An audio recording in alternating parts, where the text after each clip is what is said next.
Well, hello, my lovelies. How are you? I am here today to talk all about paper. Paper. The number one question I get is, how do I choose the perfect paper for my handmade journal?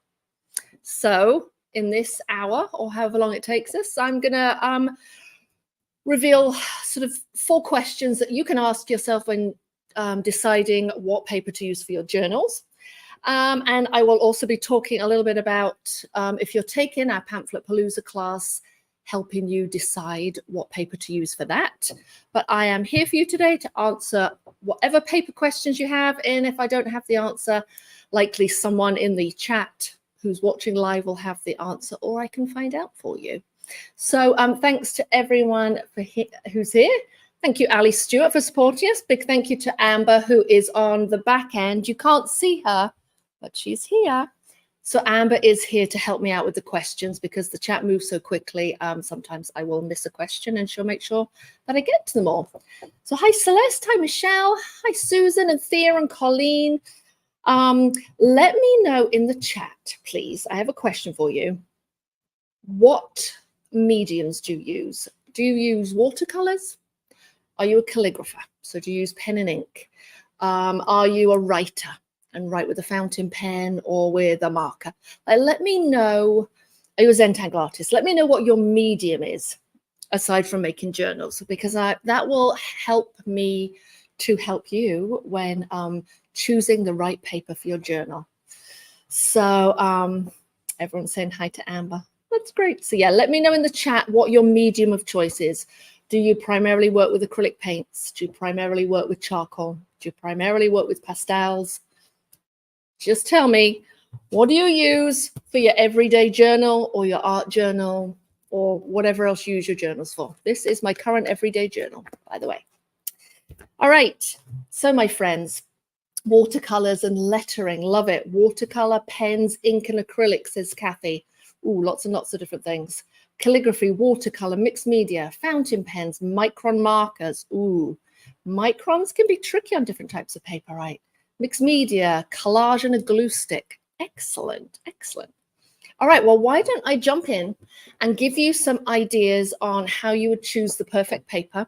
I'll tell you some of my favorites. I'll show you some of my favorites, and then I will answer as many questions as I possibly can, including what papers to use for Pamphlet Palooza. So, as I mentioned at the beginning, it's the top question that I get asked. I don't know what paper to use for my journal. So, there are 4 key questions that I want you to ask yourself. So, you're sat down at your desk, or you're in Michael's, you're in Dick Blick, and you're looking at all the paper that's in front of you, all the pads and the sheets. I want you to take a breath and you're going to ask yourself 4 questions. How am I going to use my pages?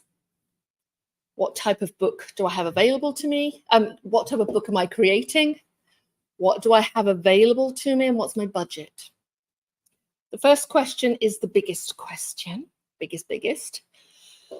That's why I asked you in the chat. What is it that you do with your paper? Because if you like to use microns, I'm just going to give a few examples based on some of the answers you gave me. Oh, is everything okay? Can you hear? I heard ouch. No, I think we're okay. I thought maybe the microphone had gone. So for example, whatever's in arm's reach, says Denny, I like that. For example, we've got some calligraphers here. So say you're a calligrapher and you're using a fountain pen or like a nib pen. You're not going to use a thick cold press watercolor paper that's all bumpy and sort of textured, because that's going to ruin your nib. If you're using a micron, for example, again, you're not going to use that rough, bumpy paper because it's going to ruin your nib. What you're going to use is a smooth paper, maybe a cold press watercolor paper or anything with a nice, smooth, slick surface. If you are a watercolor artist, You're not going to use thin calligraphy paper because it's going to get ruined. So the first question that you really have to ask yourself is, how the heck am I going to use this paper? I write a lot in my journals, but I use a pen that bleeds through paper quite easily. So I'm not going to use a thin cheap paper because it's going to bleed through to the other side. So generally I used a mixed media paper, even for a journal I write in, because I know that my favorite pens bleed through thinner paper, just for example. So you really need to think about, when you're choosing the paper for the book, what will it be used for?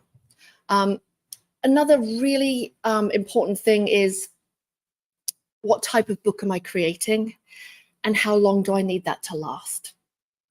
So if I create a notebook, and I'm going to stick it on my fridge, I'm going to put a magnet on the back. I'm going to make like a pamphlet stitch or glue the top, even a ring bound one. I'm going to put a magnet on the back and stick it on my fridge, and that's where I'm going to write, my weekly shopping list. I can use pretty inexpensive paper. I can, like Denny, probably just grab whatever paper I've got close to hand, whatever I want to get rid of, copy of paper, some old kids' paper, some, even mixed up papers, because ultimately that's going to be, screwed up and thrown in the trash. However, let's say you've got a grandchild and you're creating an album for their first photographs and for their christening or birth announcement, and some, professional photographs. You're going to go over with a higher quality paper. You're going to think a lot more carefully. You're going to spend more money because you're going to want an acid-free paper. You're going to want something that's going to last a long time. If my notebook on the fridge happens to turn yellow over time because it's a cheap in it, my life's not going to be over. But if it's a special book that is going to be passed on from generation to generation, you're going to want to spend more. You're going to want to use, say, a thicker paper if you're affixing photographs to it. You're not going to use that thin calligraphy paper, which can be super expensive, by the way. Calligraphy paper can be very pricey. So it's not just price that you're looking at. You can also be looking at the thickness and, can it take the weight of the thing that I am affixing to it? Size, my friends. Think about the size. So that notebook on the fridge, I don't probably need to buy myself a 22 by 30 piece of watercolor paper to make the notebook that I'm going to throw in my, my purse to take to the store, or just to write down notes in the car. I'm just going to need perhaps a pad of paper that I can cut and fold.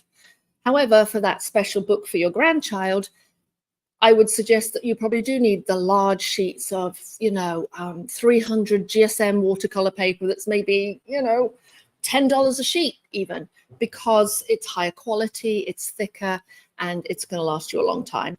And you're probably going to make a book that's quite a bit bigger. I like to make 4x6 books. I like to make 6x9 books. And that's really conducive to buying pads of paper. But if you want to go bigger, or the specialty paper, you may need to be buying a sheet. So it's not just as simple as me saying, oh, this is the best paper for a journal. You really do have to kind of sit and think through like all of the different questions that, or just ask yourself lots of different questions before choosing just the right paper. And honestly, it's only paper. Like, yeah, you're spending a lot of money. That's, you want to think very carefully, but ultimately this is still a handmade book. And if it's for you, then, it's not going to be the end of the world if you choose the wrong paper. And there is no exact right paper, but by asking yourself these questions, like, it might help you like hone in on perhaps a few choices rather than the whole of Michael's. Let me just make sure that everything's okay. Yes, it is. Another thing that you really do need to ask yourself is what's available to you and what's your budget. So as Denny said, she uses what's available to her. Great. Absolutely. Use what's in your stash. If you don't have to go out and buy more paper, don't do it. I mean, goodness knows, I'm drowning in paper. But what's available to you? Let's just say it is for a special project and you do want a nice, soft printmaking paper for a really special project that you've got in mind. Perhaps you've got a friend with a letterpress printer and you want to buy some really nice printmaking paper by Stonehenge. What's available to you in terms of like shipping? Do you have a local art supply store where you can buy it? Or if you live in the States, we can order most things online. If you live in New Zealand or Australia or Canada, it's a pain in the neck to get some of these things. So your choices may be quite a bit smaller. So that's another thing to keep in mind. Am I going to need to order online? Can I get free shipping? None of us particularly like buy from Amazon, but frankly, it's convenient, it's quick, and there's mostly free shipping. So, that's worth keeping in mind when choosing, this is my budget. Do I want to spend my budget on this paper, but I've got to pay shipping? Or do I want to spend like more on the paper, but drive to go get it? So just think about those things when you're choosing the perfect paper. And by this point, hopefully your options have kind of narrowed down to maybe 3 or 4 that you can choose from. I'm gonna take a breath. I'm just going to read through, see what other people are watercolor and inks. So let's just use some examples here. All right, Beverly likes to stitch on paper. Thank you for the curveball. So let's say Beverly likes to stitch on paper. Well, deli paper ain't going to work. So you're going to want something a little bit sturdier and thicker. Some questions for you are, how close are the stitches going to be together? I mean, if the stitches are quite far apart, then it doesn't have to be so thick. It could be a drawing paper. If you're doing it on the sewing machine or your stitches are very close together, you're going to want to go with something thicker, because if the paper's too thin, it's like perforated. It'd be like pulling off a check. Not that no one writes checks anymore, but you know what I'm saying. So for sewing on the sewing machine or by hand, I would just use like a 98-pound mixed media paper. What about, well, a fiber artist? Interesting. Depends what you're going to be doing. If you're going to be putting fiber on it, or is this where you're going to make notes? That kind of depends. Acrylic, watercolors. Again, most likely mixed media. If any time you can add water or glue, mixed media paper is a good way to go. But if you're the kind of watercolor artist who really likes to soak their paper and work wet in wet, then you're going to choose something a bit firmer than mixed media paper. You're going to probably go up a level to say 140-pound watercolor paper, something like that. You may be going for something like, not that, hang on. You might be going for something like a pad like this, like a Strathmore, 140 pound or 300 GSM, just a pad like this. That's what you might be going for. But if you are a mixed media artist doing like a little bit of watercolor, a little bit of ink, then you might get away with something like this, like the Canson, 98 pounds or 160 GSM, so a little bit lighter. Pens and watercolor. I'd probably go mixed media. One of my absolute favorites is a printmaking paper, like a Stonehenge printmaking paper. And that to me feels like halfway between the mixed media and the watercolor paper. That gives me like the best of both worlds. It's not as heavy as a watercolor paper, but it's thicker than a mixed media and it's nice and soft. So collage and glue stick, says Elizabeth. Elizabeth, you could get away with let me just find it. You could get away with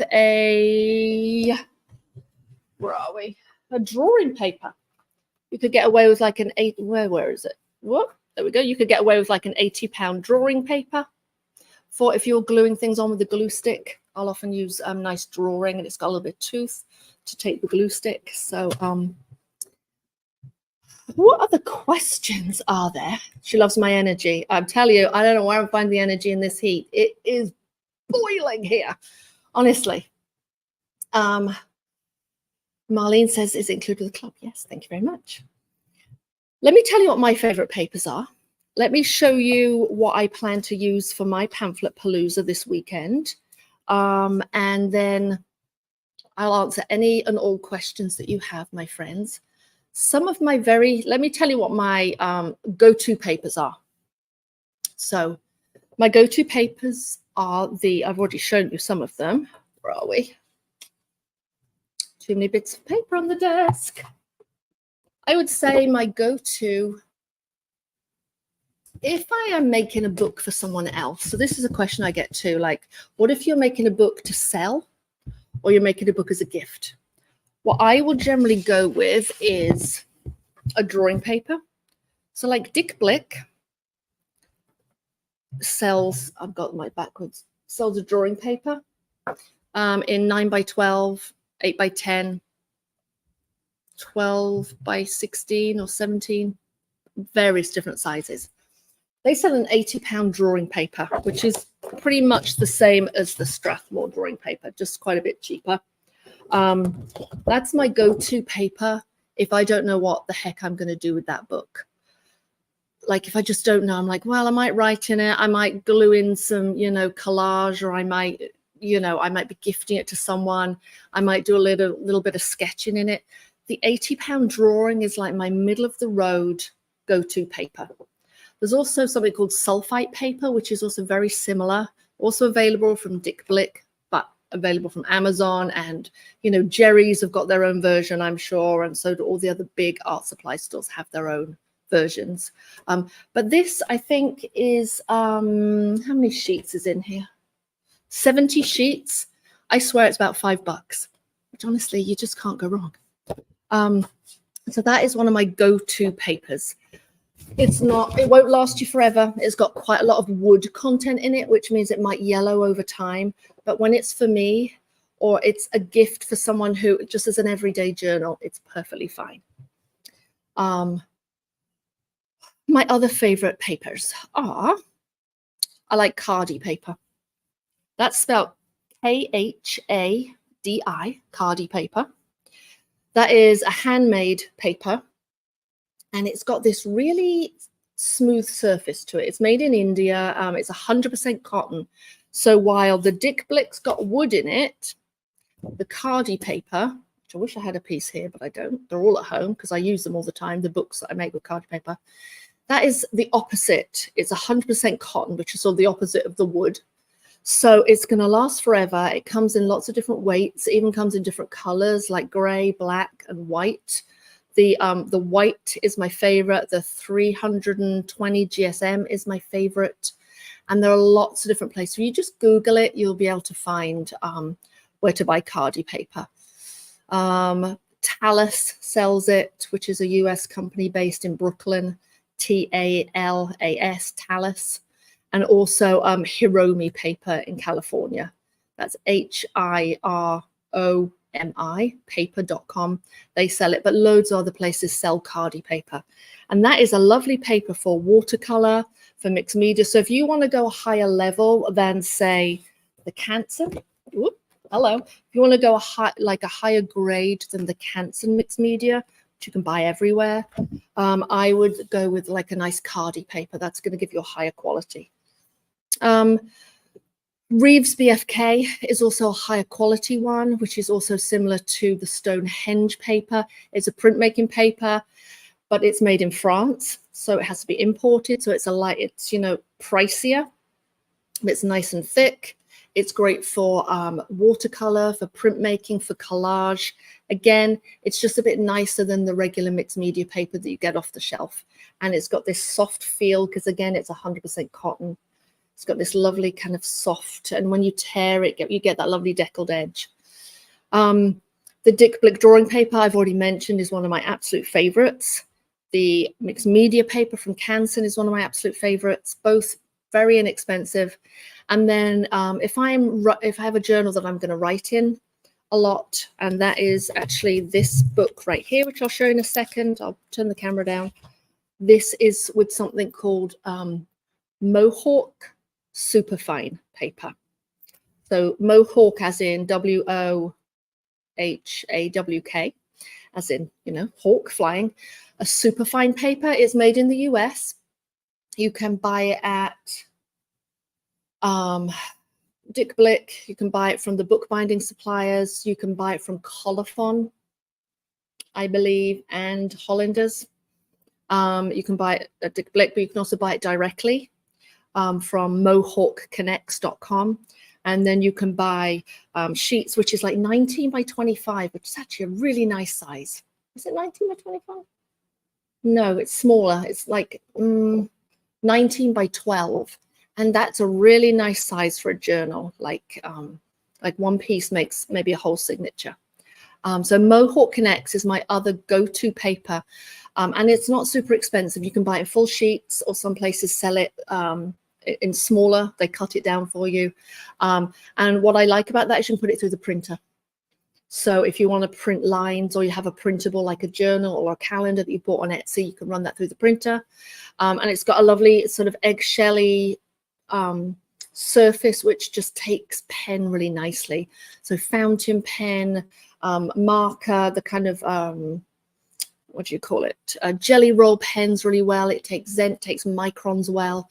So Mohawk Superfine paper is another one that I really, really love. And I need to take a breath because I talked a lot about paper. I have strong opinions about paper, as you can probably tell. So I'm going to take any questions that have come up, and then I'm going to flip my camera over and show you the Pamphlet Palooza book and answer and give you some tips on what I plan to use for my new book, and then see if you have further questions on that. So was there anything, Amber? She's looking. Hello. Oh, hi, Dunya. How are you? My Welsh friend. Let's see. What kind of fine liner would you recommend to draw detail on top of prints made with acrylic, such as jelly print? That's a good question. I have one right here. I'd be careful with a micron. I'd be because so I would use the Micron PN because it's got a plastic nib. That's what PN stands for, plastic nib. Rather than the regular Micron, which has got this metal nib and then sort of the little felty, inky piece on top. If you go over the top of jelly prints, which is, which is acrylic paint, I'm assuming, and then it's kind of raised up, that Micron is going to get trashed. So I would use a Micron PN. And the reason I would use that is because once it dries, it's waterproof, smear-proof. And there are others that I might oftentimes, Suzanne Besson is on the call live. I can see, and she's a Zentangle teacher. So I'm hoping that she agrees about the Micron PN. I'm sure she has opinions about microns because they can be very tricky. But the Micron PN would be the thing I would suggest. You can look at others, but you're just looking for something that doesn't have too fine a nib, that's going to get trashed with the acrylic paint, and something that's waterproof so you don't smudge it. What's next? Anything? Nope. All right. Well, then I'm going down onto my desk. So this, my friends, is what my desk looks like most of the time. A mess. A hot mess. So I'd love to know in the chat, please, who is doing Pamphlet Palooza this weekend? Who has signed up? If you are a Handmade Book Club member, then you do not have to pay, but you do need to sign up. Let's just get the camera a little straight, shall we? You do need to sign up, and if you don't have the link, just reach out to us, help@vintagepagedesigns.com. Here's a closer look at some of those papers I was talking about. This mixed media paper right here is available at all of your big box craft stores and Amazon. I think I got this at Amazon. And often this, I like this 14 by 17 because, you can then cut it into 4 for your pages. So it's a really nice one. Here's that Dick Blick one I was talking about. I just got the cover because otherwise I'd be drowning. This one here you can also find in big box craft stores. It's just a little more expensive than the Dick Blick. But if you need to go out shopping today or, the next couple of days, you'd be able to pick this up in Michael's or Hobby Lobby. For sure, they have this. And this is the 400, but there's also a 300 series, which I think is a little bit lighter than 80 pounds and a little bit cheaper. So let me just throw these on the floor. Here's another one that you can get from the big box stores, which is lighter. This is a 50-pound sketch paper by Strathmore. This is also This is the 300 series. So the yellow is the 300 series, and then the brown, the green is the 400. And this, you can just tell just by listening to it, this is a little bit thinner, but this would be great for just everyday writing. So say you do morning pages and you get through quite a few of these pages every day. This sketch paper would be fantastic. And the nice thing about this one right here by Strathmore is, do you see this arrow that I have going here? That means that the grain is running this way. So I can literally rip this out of here, take off the perforation very carefully, and then fold it in half to make my book. I mean, honestly, no cutting, no tearing. There's one of your pages for your signature. So hello, you gotta love that. So this sketch paper by Strathmore is really quite yummy and easily, easy to get hold of. And then here's I don't love this watercolor paper by Strathmore, I have to say. I find it quite stiff. If I'm going to invest money in a watercolor paper, I'm probably going to buy a large sheet and get an Arches or something. I don't like it. There's a lot of wood in it, and I find it quite stiff and hard to fold into signatures. But this might be your favorite paper for all I know. So if this is your favorite, then absolutely go for it. Let's look. Oh, here's my journal. Yeah, let's move that out of the way. In terms of size, this is a size I really love. It's 6 across by 9 tall. And this is what I would have on my desk every day for writing. See, I do use a journal. I'm not lying. I do honestly use a journal. This is what I would have on my desk, but I wouldn't necessarily carry around. And what I like about the 6 by 9, as I mentioned before, is that you can get a piece of paper which is 9 by 12 and fold it in half to make the signatures, which is rather yummy. Get that out of the way. But for Pamphlet Palooza, I really like doing a smaller, I think this is 4 by 6 or thereabouts, a 4 by 6 version. And the reason I like to do this is the kind of book that I'm going to carry around with me in my bag. So if you are taking part in the class, and I certainly hope you are, I want you to make this a size that works for you. So if you're going to not carry this around with you and just keep it on your desk, you might want to go with a larger size, say a 6 by 9. Or if you want to, like I say, carry it around with you, 4 by 6 might be better. Or you might just have small handwriting. I do not have small handwriting. I mean, look at my handwriting. It's freaking huge.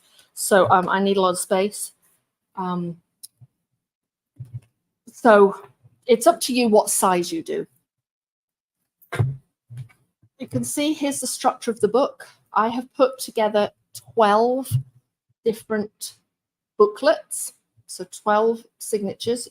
You don't need to prepare any of these, my friends. It's all in the lesson.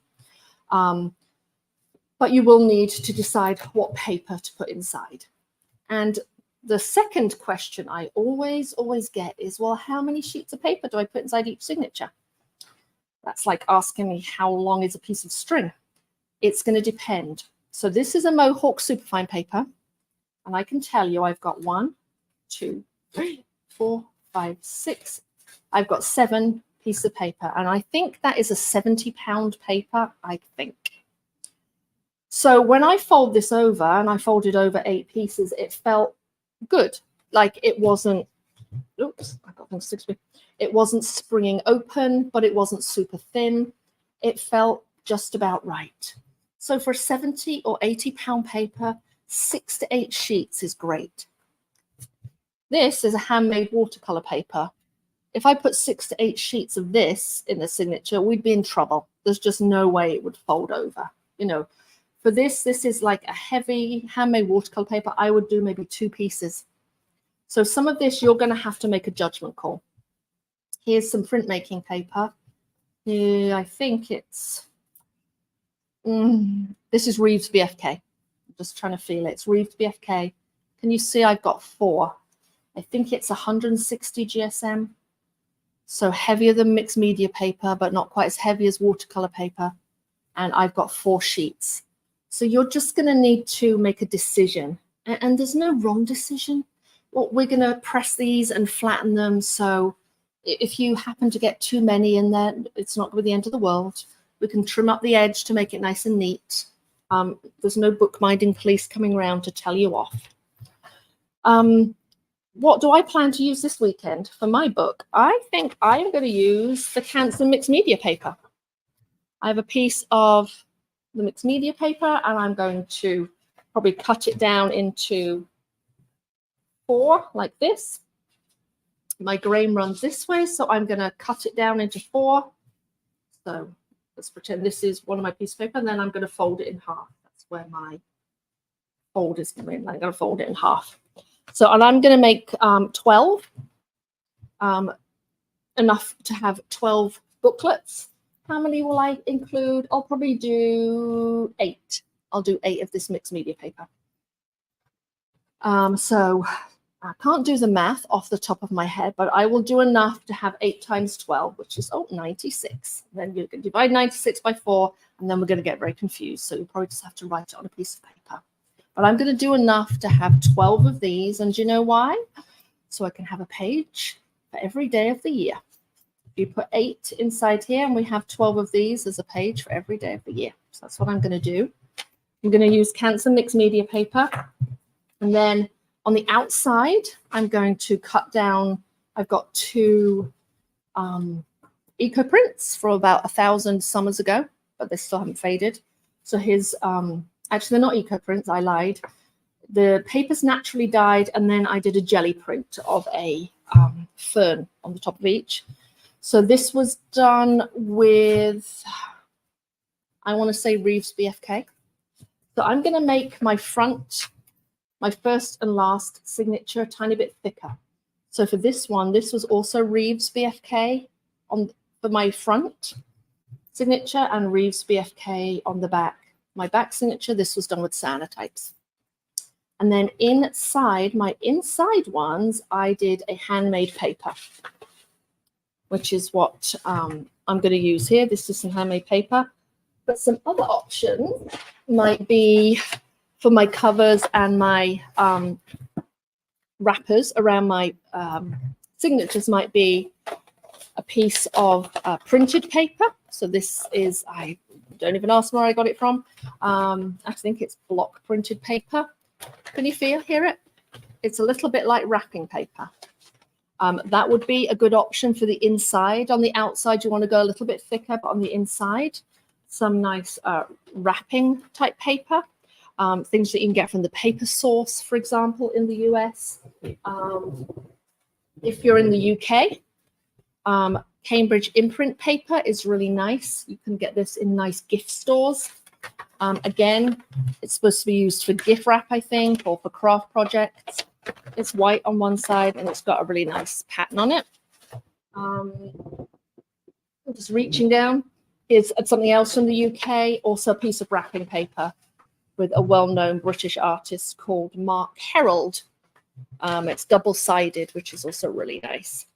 So wrapping-y type paper, Cavallini might be really nice for your signatures, but also you can use scrapbook paper. So, you know, this is from Michael's, or is it, or Joanne's? I have no idea.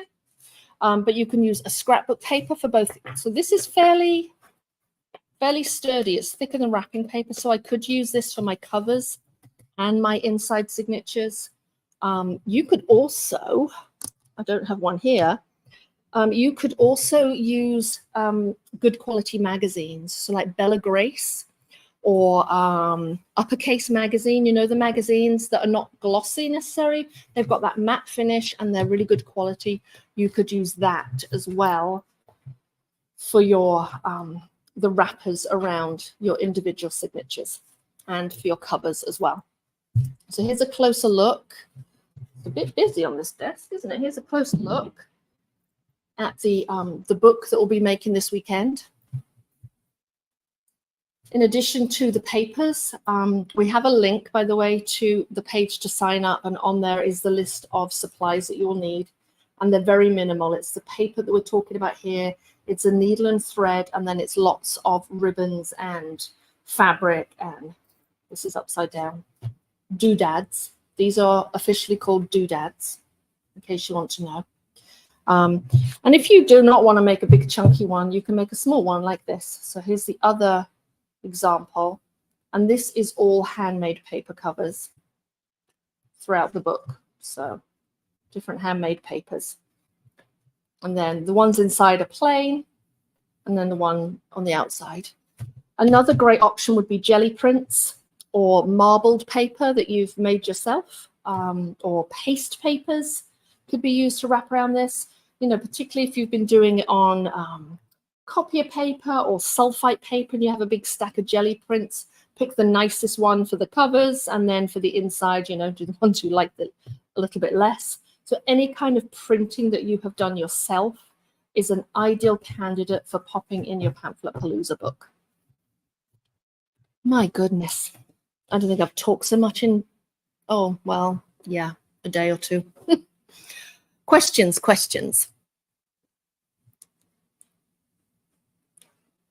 Could you have signatures of different papers in the same book? That's a brilliant question, Dunya. Yes, you can. What I would suggest is, let's pretend that this is a signature. Oh, here we go. What I like to do is, well, there's two ways of going about it. You can have one whole signature, which is watercolor paper, one whole signature, which is sketch paper, one whole signature, which is lined paper. If you want to go that route, just make sure that the thickness of each signature is the same. So you can kind of see here, these are all a similar thickness.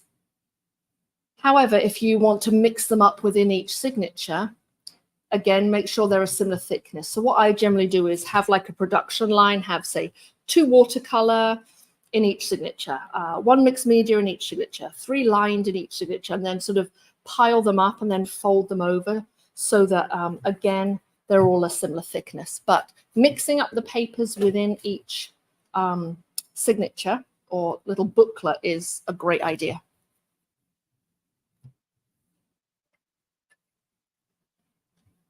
Oh, absolutely, Gretchen. No worries. Let me grab that for you.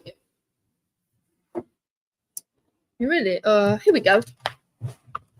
No problem. So this is a 14 by 17 inch pad. Oh, here's my paper. So let's see. This right here is 14 inches, and then the long edge is 17 inches. And I'm going to probably fold and tear it. So 17 divided by 2 is going to be 8.5. Just checking. I knew the answer. So each piece will be 8.5, and then it's going to be 7 inches tall because that's 14. And then when I fold, so my book will be 7 inches tall, and when I fold over my signature, it'll be 4 1/4 wide. So here's my signature right here. I'm going to get 4 from each piece of 14 by 17 paper. Be 7 tall and 4 1/4 wide. This is how I do my math. Really, I'm not kidding. Really, that's how I do it. What other questions are there? Ooh, oh, that's a great suggestion, Elizabeth. Pepin papers are lovely. I didn't even know they did placemats. Who knew? I know I've heard of Pepin papers, but great. I can't wait to see it. What else? What else? Oh, love it, Leslie. Yes. You know, honestly, I nearly didn't use, I was happily looking through all my collections of papers today, and I was going to go with my paste papers, but I'm kind of excited to use eco prints. But it is a fantastic way to use up a bunch of papers and to kind of make it themed. Do you know what I mean? Like all paste papers or all shades of blue or all from a scrapbook collection. So I love it.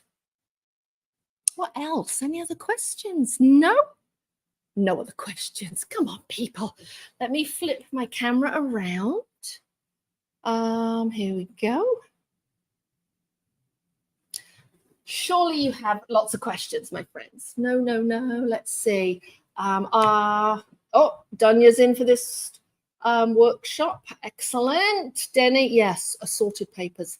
Yeah, because honestly, I don't know about you, but I have this old vintage like wire shopping basket, you know, you get like at the store, and it's filled with like offcuts from different projects. Like, you know, maybe I cut too many bits of paper and I just throw it in there. It's this big basket of white papers, which, you know, what am I going to do with? So this is a perfect opportunity to just mix up papers, mix up signatures, roughly get them to the same size, and Bob's your uncle. Excellent. Who else? Kathy's in. Dorothy's in. Excellent. All right. If you wouldn't mind, but just pop in what kind of doodads? What kind of doodads? I'll tell you. Things that you can dangle. So beads, buttons, charms. I'm just looking in case I forget anything. Beads, charms, buttons. What else could you use as a doodad? You know, any little sort of bindings that you've got, and basically anything that you can hang is what you can include. You know, like Tim Holtz has got those cute little round metal things with sayings on. Any sort of vintage buttons that you've got, or basically if you can loop a piece of thread or fabric through it, Bob's your uncle. That's a doodad. Denny's in. Woohoo! All right. Yes, Michelle is going to make a smaller one for her travels. I love it. I love it. All right. Looks like Leslie is going to be doing some kind of leafy theme. I love it. All right, my friends. Thank you so much for being here today. I really appreciate it. And if you have any questions, if you're watching the recording and you have any questions, feel free to reach out to us, help@vintagepagedesigns.com, and someone will be there to help you out. And I am really looking forward to spending some time with you this weekend, making a book together, and basically just hanging out and having fun. Don't forget, we have some Zoom calls Friday, Saturday, Sunday. We have 3 Zoom calls for answering questions, getting to know each other, and for sharing our work. And all of the videos are going to be available on Thursday. So normally with challenges, we drip them out. Like day 1, you get one, day 2, you get one. For this one, you're going to get them all at once. So it really helps you go at your own pace, because I know some of you are quick. Some of you like to take your time. So you will get them all at the same time, which should be really, really fun. So, all right, my friends, thank you so much for being here. Reach out with any questions, and I will see you this weekend. Take care.